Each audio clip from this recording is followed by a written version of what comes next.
As the cliche goes, April showers bring May flowers.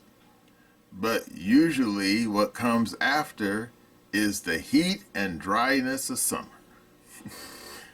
Hello again, SA here. And before the hot weather of the holiday shows up, you should indulge in my new short story, The White Cat, a free exclusive on Substack. The links are down below in description. Join Margot Thompson, a beautiful stage actress and recent widow who finds salvation in the form of a white cat during a night of terror. While checking out my oddball thriller, remember that my Glitch series is still available at Amazon and Barnes & Noble. The links are down below in the description. While you'll find my peculiar story about a white pussy entertaining, that doesn't mean I'm out of ideas. I still have more stories coming down the pike, so as long as I don't run into any mishaps,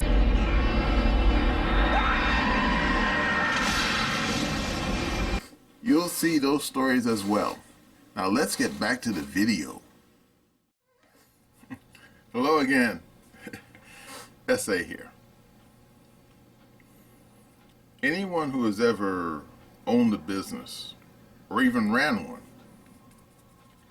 knows that the main mantra is the customer is always right. No matter what kind of business you're in, whether you're landscaping or undertaking, you always have to make sure your customer is satisfied with the service they got. Okay, why? Simple. As someone a lot smarter than me once said, you draw flies more with honey than you do with vinegar. And of course, some of you probably know what that means too, so I don't have to explain it to you. However, in the world of business, if you treat customers right, treat them fair, and they usually will come back for more. And wait for it, with word of mouth, they'll tell other people, say, yeah, this Joe gave me a good deal on Tiddlywinks, and you should go to their shop and buy some for yourself. And that's how you get more customers. However, what happens when you treat your customers poorly? Indeed, treat them like shit. Well, two things happen. First of all, they'll complain, sometimes to your face, and then secondly, they don't come back. And wait for it, you ready? They'll tell other people, no, don't go to this schmo down the block because he spits in your food. Yeah, precisely. Well, apparently the fast food business, which has been around for quite a while, since the 20th century, they're beginning to forget that. And of course you say, well, hey, that happens. People get into business and they forget those rules. Yes, true. But apparently it's happening on a broad scale in the fast food industry. Now, I'm going to show you a snippet of a video from that big boy, Dream from Quartering, and he's talking about how the people in California are really getting the shitty end of the deal when it comes to fast food. Okay, are you ready? Here we go. Arby's, along with a bunch of other stores, as things heat up seemingly daily. Seems like basically every day there's another iconic restaurant closing. There's another family-owned business leaving a state, for example, like California, where they can no longer afford to operate. Or there's another story about middle management at fast food restaurants making $200,000 a year and then telling customers that they just can't possibly lower the price of their $18 chicken basket. And right now, there's a whole new slew of bad news for fast food, including new companies like Uber and Lyft trying to fight against the minimum wage. McDonald's now finally rolling out their new $5 meal. I am not very optimistic that this is going to change anything, specifically because it's for a limited time only. But it's going to be interesting to see how all this shakes out. And the story here, because it is getting pretty spicy. Let's start with the McDonald's part. McDonald's $5 meal intensifies. A fast food price battle begins. The biggest U.S. chain in the United States is taking on its competitors with a new promotion. We know the $5 promotion isn't all that big of a deal. I don't think that they're going to change a lot of people. So McDonald's debuts this $5 meal deal and free fries Friday. We heard our fans loud and clear. Did you, though? Did you? Because I'm not exactly sure. I think you have a situation where, I actually think $5 and free fries Friday is cool, but it's hard to get excited about because it's only for a temporary time. As the price of fast food rise, McDonald's, which prides itself on value, is launching its hotly anticipated $5 meal deal as the chain begins offering more ways to save exclusively for app users. And by the way, by using the app, that means they get to fire more employees. So that's why they're pushing the app, probably. We heard fans loud and clear. They're looking for even more great value from us this summer, and that's what they'll get. United States President Joe Erlinger said, value has always been part of our DNA. Really, when you were charging $18 for a Big Mac meal, was that a part of value? We're focused on living up to that legacy and offering delicious, affordable options customers can enjoy anytime they walk through our doors for a limited, super limited time only. Starting June 25th, patrons can score a meal for $5 under the Golden Arches with their choice of a McDouble, McChicken, a small fry, 4-piece nugget, and a small fountain beverage. For McDonald's loyalists who have downloaded the app, they can also enjoy the company's free fries Friday, a free medium fry with a $1 minimum purchase until the end of the year. That's actually a pretty good deal. Why? Because a medium fry at McDonald's is probably like $6 now. Locations across the United States will also be serving up neighborhood-specific deals for locals, which differ from city to city. In Memphis, fast food fanatics can get a buy one, get one $1 breakfast sandwiches, and customers in Western New York can order a mix and match McChicken McDouble for $4. Affordable prices, creating memorable moments are what McDonald's is all about. This is actually, the problem is will they maintain this? Because this is a pretty full court press deal. I think 2 sandwiches for $4 is reasonable. The $5 menu, which is slammed as skimpy by patrons who prefer supersized deal, has not been met with the vitriol from companies' franchisees who decried the markdown. Has been met, would not yield enough profits to sustain the business long term. There's simply not enough profit to discount 30% for this model to be sustainable, the National Owners Association wrote. It necessitates a financial contribution from McDonald's, meaning McDonald's corporate is going to have to give money to local McDonald's locations so that they can offset. So that this deal won't last because it literally can't. They're saying we're losing money on the deal. So it's super temporary. Fast food rivals have attempted to fry their competition with their own renditions of meal deals in recent months. Wendy's, for one, announced the chain's limited time $3 value meal last month, while Burger King was reportedly launching its own $5 meal. And people say, sure, it looks nice. Looks nice, but I've never seen any food from McDonald's that has ever looked like that. Kind of a non-event for me. 90% of my time, my McDonald's meal is under $5 already, either cheeseburger, small fries. Hey, good for you. I think if you're smart, you can find good deals. You see here, Uber and Lyft now fighting the minimum wage laws, but in this state, the drivers won. You're talking about this insane push. Bernie Sanders now rallying in Cleveland for a $15 minimum wage. Again, I find it really difficult to blame the workers for wanting to earn a little bit more money. I think that's totally normal. Everyone wants to do that. Everyone wants to earn a little more money. The problem is what the reality that happens is Bernie Sanders has 3 houses and multi-million-dollar bank accounts. We can just look at California and see what happens when you increase the minimum wage beyond what the job is actually worth. because look at all the businesses that are being forced to leave the state. Look at all the businesses that are just running for their lives, essentially, because they can't afford to do business. Look at all the businesses that are closing down. Not every business is closing down because of the minimum wage prices, but a lot of them are, and certainly a lot of them are leaving. Like this iconic Hollywood restaurant closes its doors after 50 years.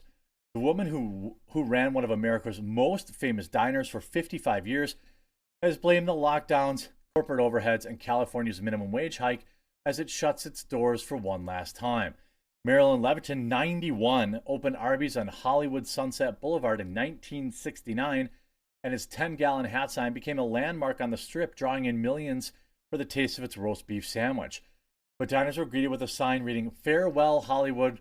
Thank you for 55 great years," when they arrived this morning, as the iconic diner became the latest to lose its battle with the blight ravaging America's restaurant industry. Quote, "I'm awfully sorry that it's come to this," she said. "I think we did a good job for 55 years.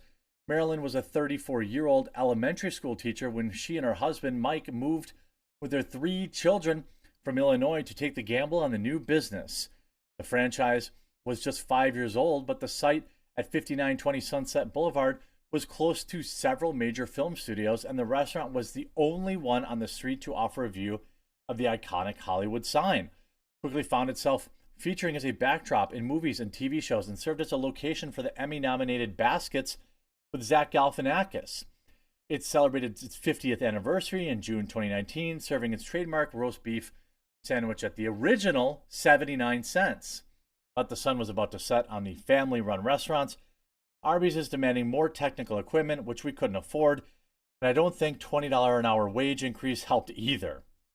Well, of course it doesn't. There's also there's a 25% increase at the standard minimum wage of a $16 an hour in California. So it was $16 before, so it wasn't exactly $5 an hour, you know. This move has sparked fury from restaurant owners, and almost 10,000 people have been fired across chains from Pizza Hut to Burger King, have all been cut since the law came into effect April 1st. So again, I wonder if you ask all these people who got fired because of the minimum wage increase if they feel like they won. Now, obviously, the hope is maybe they go somewhere else and they can get a job, there. But you see this, in memoriam, those we lost due to the $20 minimum wage: Rubio's, Foster's Freeze, Pizza Hut, Mod Pizza, Subway, Burger King, Excalibur Pizza, Bar Maruno, Cinnabon, McDonald's, Vitality Bowls, El Pollo Loco. These are all places. Red Lobster closed 93. Well, that's a different thing. Applebee's closed 46 outlets. Denny's is set to close 57, with 20 more this year.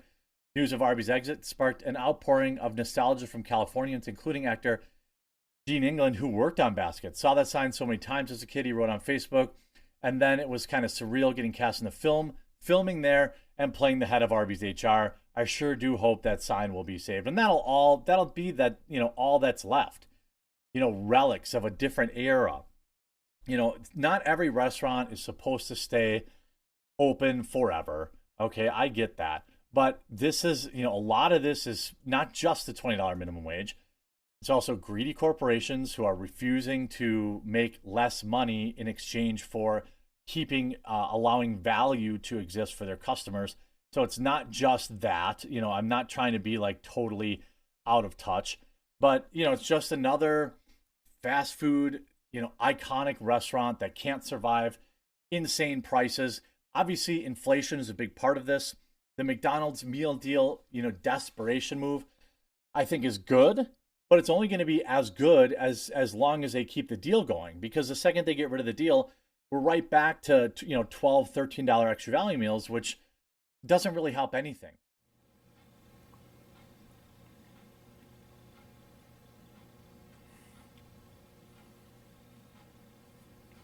All right, you saw that. Now, of course, some of you saying, "Oh, but those are fast food joints or franchises. The damn people don't have that much leeway." You sure about that? Because back when I was a much younger person, my mother knew this guy, Gilbert. They used to work together at the Ralph's store over there on Olympic and Western. Of course, that Ralph's store is not there anymore, but still. And my mom told me that Gilbert was saving up his money to get himself a fried chicken franchise. You know, KFC. So back then they still called it by its full name, Kentucky Fried Chicken. But anyway, sure enough, the guy eventually left Ralph's and got his chicken franchise. And wait for it, you ready? It still exists. Yeah, it's over there on Olympic before you get to Vermont. Yeah, the place is still there. Of course, Gilbert's not there. I mean, he retired, but yeah, the place is still there. But anyway, every time my mom would come in there, and Gilbert was there in the shop, they'd be sitting there chewing the fat, and then he slip in a little extra, in the bag. Yeah, because because they're homies, they're bros. Well, anyway, that's how you. In other words, back in the old days, he used to call that baker's dozen, where the baker would throw in an extra donut on top of the pile. Well, Gilbert's do the same thing, throwing an extra wing and a breast in there. Cause my mom always loved the white meat, and this was before they had the chicken nuggets, okay, which I'm not really sure what those things are made out of, but I think for the most part they are made out of chicken. Just not sure which part, but anyway. But yeah, the guy was a pretty cool dude. Well, thing is, these people nowadays who run these fast food joints, they could do that. Now, of course, you say, but yeah, but we're not living in the 20th century anymore. It's probably more like a really cutthroat kind of business. And therefore, these fast food joints probably can't give their customers discounts. Yeah, in theory. However, anyone who's familiar with Walmart knows that the funny thing about Walmart is that their business paradigm is that they operate below cost. And you say, wait, what? Yeah, because I remember for years, before when they were still primarily localized out there in the Midwest, that the business paradigm of Walmart is they would move into an area, set up shop. No, this was back before they had those huge mega stores that you see nowadays. No, this was back when they had the smaller, regular Walmart stores. And what they would do is they go into an area. They would basically scout out the other stores in that area. Just get a general feel for what they're selling and what kind of prices they charge. And then when the Walmart store would be set up, they would basically deliberately undercut the prices of the other local markets. So say if a market is selling, bread, eggs, cheese, and stuff like that for like a certain price here, they will always make sure that they would sell theirs below that. Now, of course, it will cost them money to do that, but their business paradigm was, yeah, we sell below cost, and then when the customers come to our store, and then they tell other people to come to our store, over time, those regular flow of customers will basically will buttress the overall accounts, and therefore they were able to do that. Because it's one thing if you have just so many customers and you try to sell your product below cost, and then at that point, the number of customers you come in doesn't basically cover the cost of you having such low prices. But in the case of Walmart, because they had so many people coming into their markets, and wait for it, they usually set up their markets in areas where there was like not that much competition, or I should say cutthroat competition. They usually could get away with it. But of course, anyone who's familiar with Walmart is that the one problem with them was that once they would put their customers out of business in the area, at a certain point, they would reach what is referred to as a saturation point, where at a certain point they say, okay, this particular zip code, we're getting in so many customers a month, and that number is not going to get any higher. And therefore, they will decide to close shop. Yeah, they just pull up lock, stock, and barrel and just move on to another zip code. And then you say, well, what about the people in that area? Well, tough cookies. And you say, well, that's kind of crappy. Yeah, well, that was their business paradigm for a long time out there in the Midwest. All during the early years of the Walton family organization. Now, do they still do that now that they spread far and wide across the nation? You don't really hear that much about that, because here in my zip code, all the Walmart stores are like way far away. I mean, they're out in like Glendale, Burbank, way out in Downey, Long Beach. I mean, very far away. They're not anywhere near the city at all. Why? Probably because of the markets here in the city. We're talking Rouse and Vaughn's. They tend to have a real cutthroat business and have a very thin margin of profit. Very thin.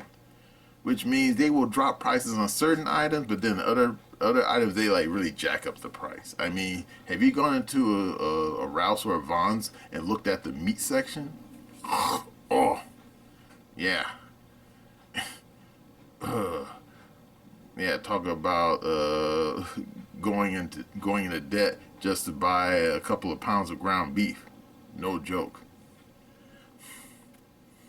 But in the case of fast food, some people really don't have that option of doing anything else. Now you say, "Oh, what are you talking about?" Well, some people are living from paycheck to paycheck, and they usually tend to live in apartments. No, they don't own a house, and therefore they don't have just so much floor space, which means they probably only have just room for maybe one refrigerator and no freezer, and therefore they can't really stock up going to the supermarket, and therefore what they do, instead of getting the ground beef and the buns and the other stuff in the middle, tomatoes, pickles, whatever, and then just making their own hamburgers, they just go to McDonald's.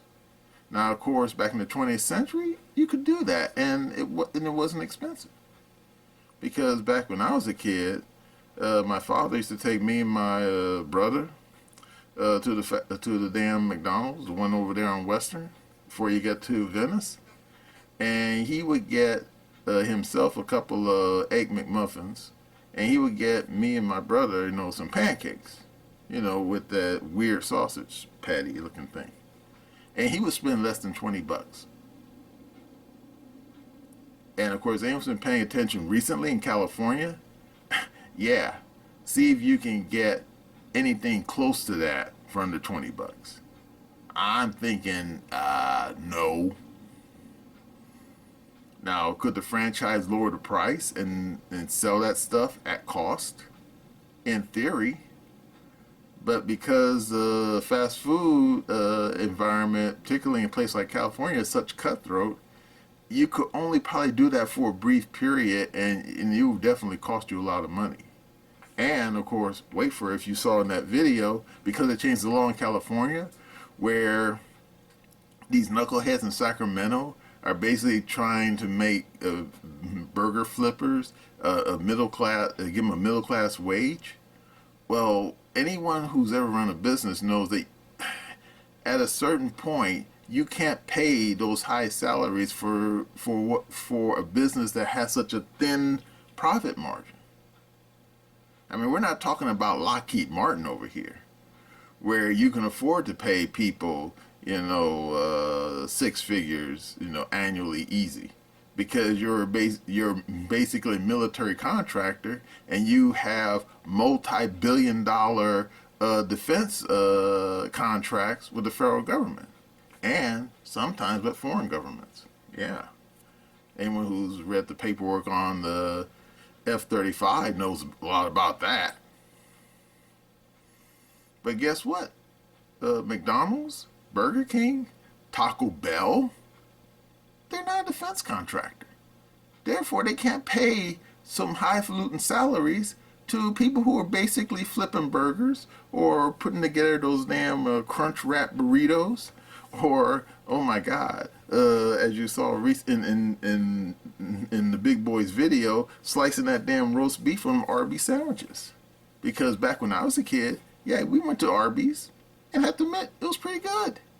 Though I have to admit, I wish I had a little lettuce and made some tomato on that damn roast beef sandwich, because when we used to get Arby's, which wasn't often, they just had the bun, that roast beef that was on the sandwich kind of shaved looking, and the Arby's sauce, and that was it.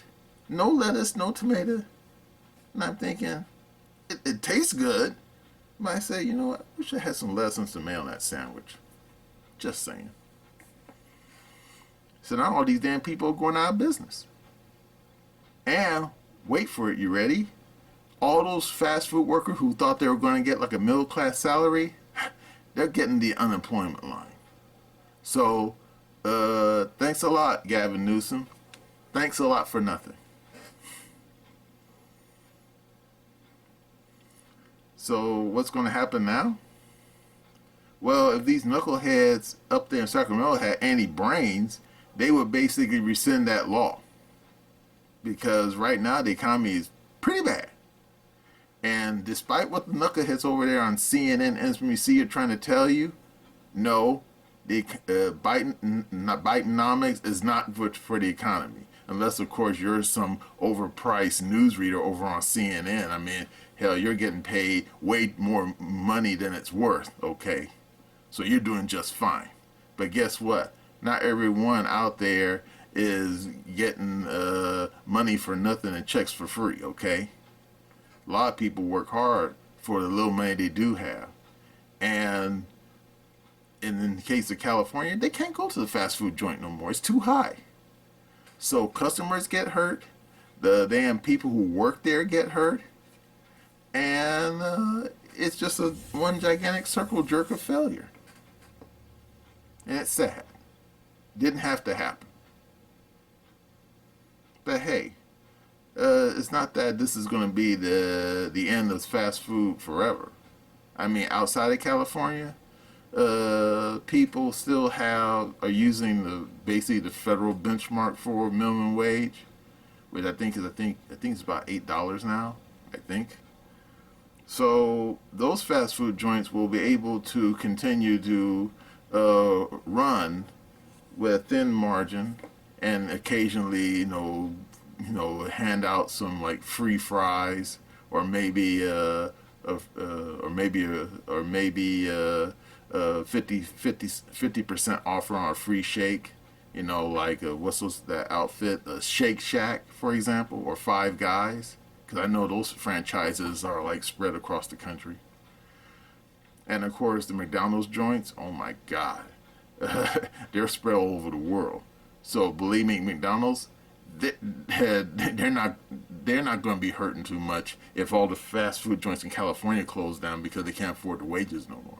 But here in California, yeah, if you're not able to make your own food in your own place, man, you are going to be hurting in every sense of the word. You'll be hurting in the pocketbook, and you're definitely going to be hurting in your gut. Because trying to keep yourself fed is going to be a Herculean feat, to say the least. Yep. I guess you're going to start seeing an uptick in top ramen in California pretty soon. And you say, wait, what? Yeah. Because I remember more than a few people said that back when they were in university, that's what they were living off of. Ramen every day, because they couldn't afford anything else. Because they were basically up to their eyeballs in student debt, and they were full-time students, so they couldn't work on the side. So the only thing they could do was afford ramen. So yeah, You're going to be seeing that a lot in California when all these fast food joints are forced to shut down because they can't afford those wages. And the only thing that people are able to afford in the regular supermarket is top ramen. But hey, it'd be good for the people who make top ramen, right? Yeah, well, that's all I gotta say about what a clusterfuck the fast food business in California has become. That's my opinion.